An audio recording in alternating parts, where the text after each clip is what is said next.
and good morning. This is Pamela with I Want the Truth. Okay, so I wanted to read to you sort of word for word about this new bill that they're trying to introduce and where it came from and why. So the Problem Solvers Caucus, who they are and why they got involved.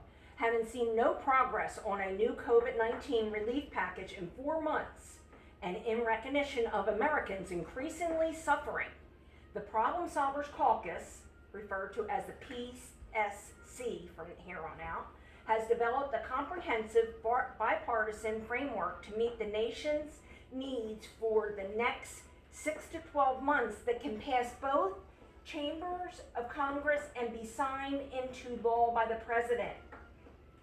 So, our objective is to inspire negotiators to return to the table. The framework was developed by the PSC working group that spent 6 weeks listening to constitutes throughout the country and was developed through robust debate, deliberation, and conversation amongst caucus members and key stakeholders.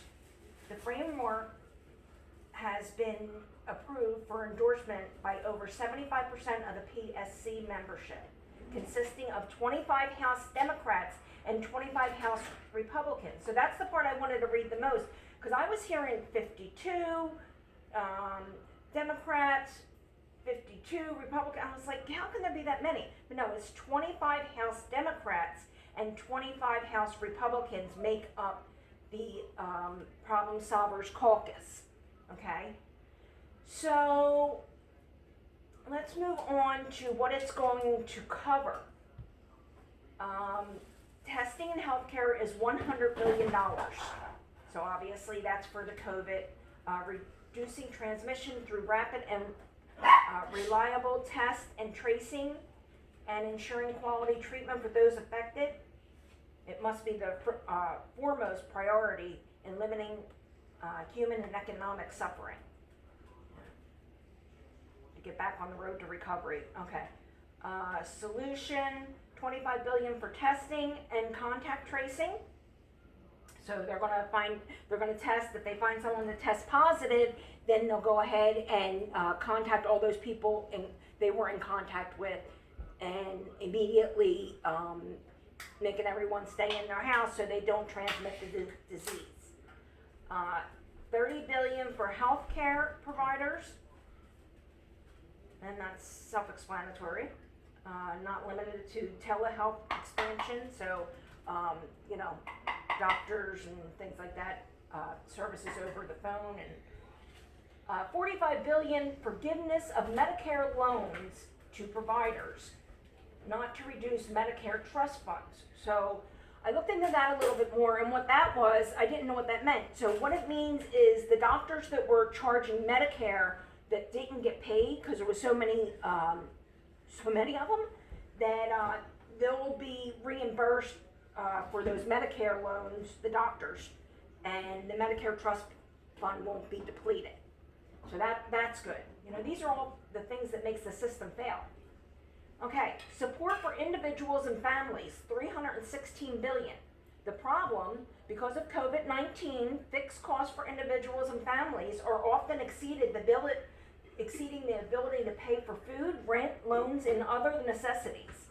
The solution that the caucus has come up with, 15% WIC plus up through 15% WIC plus up through March 2021, $1 billion. 15% SNAP plus up through July 2021, $10 billion. So I think that's SNAP is food stamps, and I know everyone's going to be allowed some food stamps under that threshold, and we'll look into that and try to find that. $1,200 direct stimulus checks to the people for each individual, plus $500 per child, plus dependent adults. Retroactive, $280 billion is set aside for that. Retroactive means that adult dependents that did not get it last time, they will get it this time and they will get the reimbursement for the last time. So instead of getting the $500 for being a dependent adult for this stimulus package, they'll get stimulus check 1 for $500 and stimulus check 2 for $500. So that is going to be very helpful to those people. They're dependent because they have medical problems and other problems, and they're going to be the first ones that are going to need money and funding if they lost their jobs. Rental assistance for most needy and other rent stabilization programs and or eviction moratorium through January 2021, $25 billion. That is going to have to be extended. We all know that. But this is a good place to start. They're recognizing the problem and they are addressing it. Okay, student loan forbearance through December 31st, 2020. Also going to have to be readdressed. Where are these people getting the money to pay for this stuff? Yeah. Huh? You agree, Nicholas? Yes, I agree. Yeah, I mean, it's just, the bills are adding up, and just say, right now you owe 6 months of rent, which our local area for a family of 5 renting a house is roughly $2,500. So 6 months, you're looking at like, you're looking at like 20 grand. So maybe even more. I can't calculate it right now. I think it's close to 20 grand, like 1750. So that's for the first 6 months that they couldn't pay it and they were out of work. Then what about the next 6 months? So anyway, unemployment assistance, $120 billion. Problem: the COVID-19 virus has caused significant damage to the U.S. and world economy, resulting in layoffs, furloughs, and an impediment to returning to work. Okay, so many have lost their jobs, bottom line. I don't know why I found it such a tongue twister. Solution. So this is besides what they're already doing, with the executive order that really helped out a lot in this area. So now picking up, this is what they'll do. $450 a week for 8 weeks transition period, followed up by $600 a week, and up to, but not to exceed 100% of your previous wage. 13 weeks from mid-October, that's when they expect this will start. Remember I said mid-October is when we'll start getting funds because they want us to remember to vote for the president or not to vote for Republicans in the Senate and, different people. Nancy Pelosi. What? Nancy Pelosi? Okay. But anyway, 13 weeks from mid-October 2020 through January 2021. So we know we'll have unemployment for those out of work till January 2021. Small business and nonprofit, $290 billion. Most small businesses who receive PPP loans have exhausted those resources already, and they got millions of employees hanging in the balance. Furthermore, many small businesses in distressed communities and owned by entrepreneurs of color were unable to obtain loans through the original program. So people of color, and believe it or not, you can own a business and still be in the lesser income brackets. And that's what a lot of people in our area seen, that they did not qualify for these loans. I help people do these loans, and very few qualified. So they have to do something to where the people that are in need and who have destroyed their credit over the last 6 months, using credit cards to get by, not having the money to pay those credit card bills, they have to know that they're not going to have a great credit score right now, that's just hideous. But anyway, the solution from the caucus: $240 billion for PPP, second loan, flexible use, full transparency, simplified forgiveness, prioritize distressed business. So that's for the people that they're going to prioritize for the people of color and the people with low credit scores. $145 billion remain for PPP to be reappropriated. So there was already that in there. $95 billion in new money. $95 billion in new money, and $11 billion for CDF. $17 billion for small community banks, $17 billion for mid-sized banks, and $50 billion for the new EIDL, which ended up being crap. 50 billion for targeted employee retention tax credit. I know no one was really interested in that. That was like getting a loan against your tax, your paycheck tax. That was not the greatest, but you know, when you're rich, you don't understand that.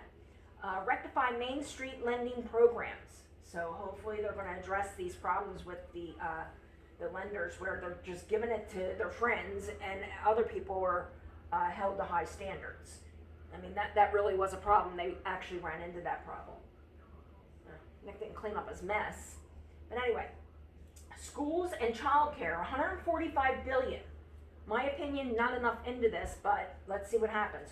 All schools, colleges, and universities, whether reopening or conducting remote or hybrid learning, are in need of resources to protect the health of the students, teachers, staff, and visitors, and to ensure access to the equipment necessary for effective teaching.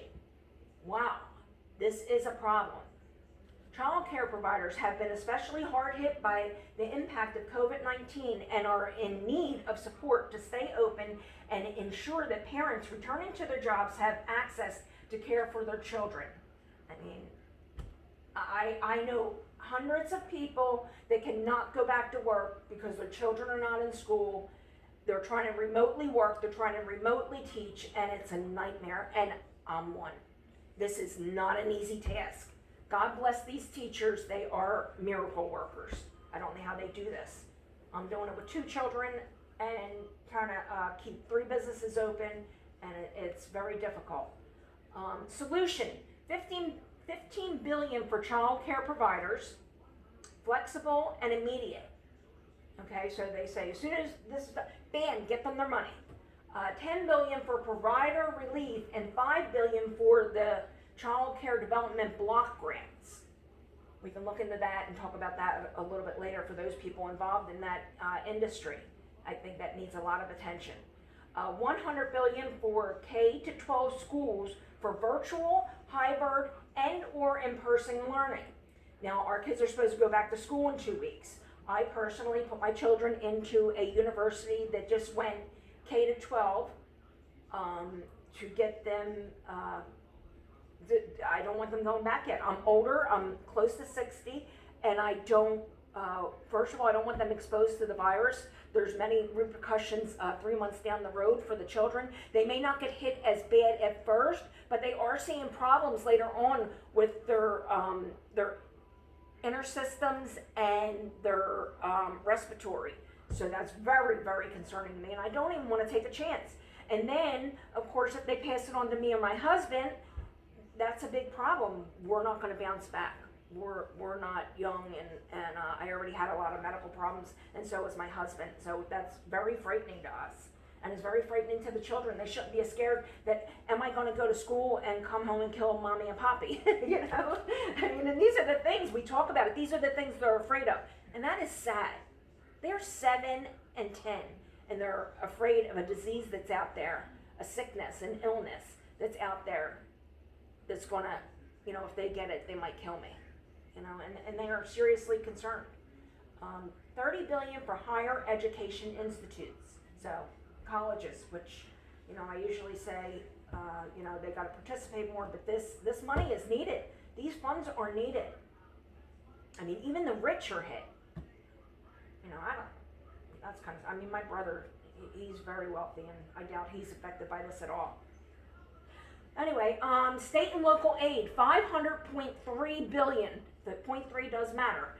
State and local governments have been severely impacted by COVID-19 by both incremental and unplanned direct costs and by the loss of tax and fee revenue integral to the provision of services and payments of employees.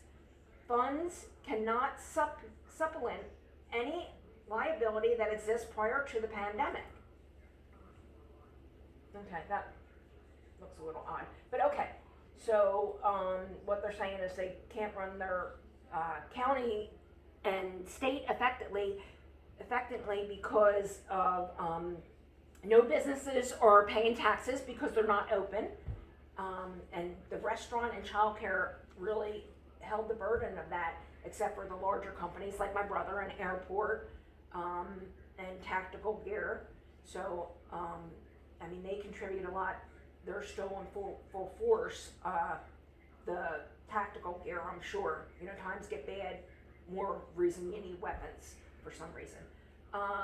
Anyway, so they're not able to fund the city and state needs like, you know, in some cities and states, your trash is paid for by the city and state, local government, but there's no money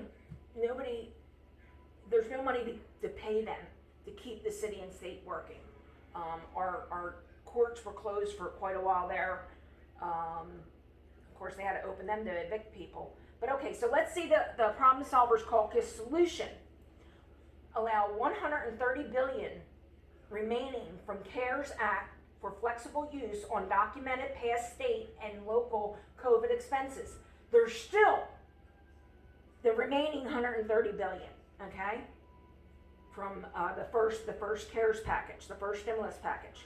$130 billion in new monies for documented future state and local COVID expenses through 2021. So our local and state may be giving us some help too once they take care of in-house, get things up and running again, and then they can see what they have to do for we the people. 120.3 billion in new money for documented local general revenues shortfalls. So that's for the money that did not come in that they were used to. And I'm sure that number was triple that, considering how many people were in business. This is through 2021 also. $250 billion in new money for documented state general revenue shortfalls. So that's for overall state. The money that they're missing from businesses being in active business. Tribal and territorial government allotments. Okay. Where did it go? Election aid. $400 million for election aid. Secretaries of state are in need of resources to ensure November election is conducted safely, securely, and effectively as possible. Needs include poll workers, temporary staffing, polling locations, PPE, and communications to voters about where and how and when to vote. So to get the commercials out there. And I thought most poll workers were volunteer, but they do need all these other things. Solution, $400 million to state for incremental election costs. Broadband, agriculture, United States Postal Service, and census, $52 billion. I mean, that's self-explanatory. We knew that the post office was having difficulties. Let's read it. COVID-19 has participated a need for comprehensive access to the internet, additional support for the agriculture sector, additional resources for the United States Postal Service, and modest extensions of the census. Now, they really need to get the census in order to find out. That also will help to know what the people need. Solution, $12 billion for broadband hotspots in undeserved communities. So that's for people of color, people that can't afford their broadband services. I pay $225 a month for ours, and I don't even know what I get, and it's off half the time. $25 billion for agriculture and aquaculture producers and processors. So self-explanatory farms and aqua farms. $15 billion, which could be fish farms and things like that too. It doesn't necessarily have to be food and vegetables. $15 billion for the United States Postal Service and elimination of full pre-funded requirements. Self-explanatory. They need that money. They always have. Modified statutes to allow extension of census and ensure an accurate count. That's always been a problem. And I'm sure with COVID-19, it's going to be more of a problem because people don't want to answer the door. They don't want to invite them in. They, throw them to the side. But if you would please do your census, it will help this situation a little bit more. Worker and liability protection. COVID-19 has created the need to ensure workers, customers, and students are protected from transmission, and business, schools, and institutions are protected from frivolous lawsuits. Okay, so what are the solution? Enhanced protections for entities which follow enhanced OSHA guidelines. Robust enforcement of worker safety. Automatic boosters. This is of high interest to all of us. This is fantastic idea. Fantastic. Automatic boosters, reducers. Booster based on COVID hospitalization metric and vaccine progress, plus 400 billion, okay? Automatic 3-month UI enhanced unemployment in February 2021 if warranted, based on the metrics of 120 billion dollars. Automatic stimulus checks in March 2021 if warranted, based on the metrics of 280 billion. So in other words, if those funds were exhausted and we're still in a bad situation, we will kick these in. The government will kick these in. Reducers based on COVID hospitalization metrics and vaccine progress, 200 billion. PPP will get 60 billion. State and local, another 130 billion. Rental assistance, another 10 billion. So there's that money I was saying was going to be needed later on for actually what's going on right now. They're going to help solve what happened up to now. Then this will help solve what's going on currently. Potential 2021 boosters, $400 billion. New money, 1.523.7 trillion. Previously appropriated CARES Act money that's left over 130 billion. Potential 2021 reducers, 200 billion. So that's the cost on that. So 1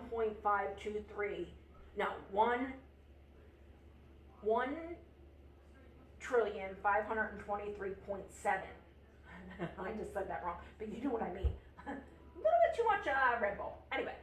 I found that all to be very interesting, and there's a couple things I am going to look into and go through. I wanted to know a little bit more about, and I'll get back to you. Definitely about the childcare providers, what funding the parents will get there, and what funding the companies will get there. I mean, I do have a lot of information for local on the unemployment. I do know unemployment released another $600 check 2 days ago. A couple days before that there was 300, and then a week before that was 900. So they quickly got caught up on that. We did wait a long time, but they quickly got caught up, and other states are following suit. I think North Carolina is setting the state that they're doing it first, and people are kind of following suit. So but that's it for right now. I do want to do a shout out to a good friend of mine, a local YouTuber, Walter Wayburn. 2 days ago, his wife was having chest pains again. She had a heart attack prior, but she was having chest pains again.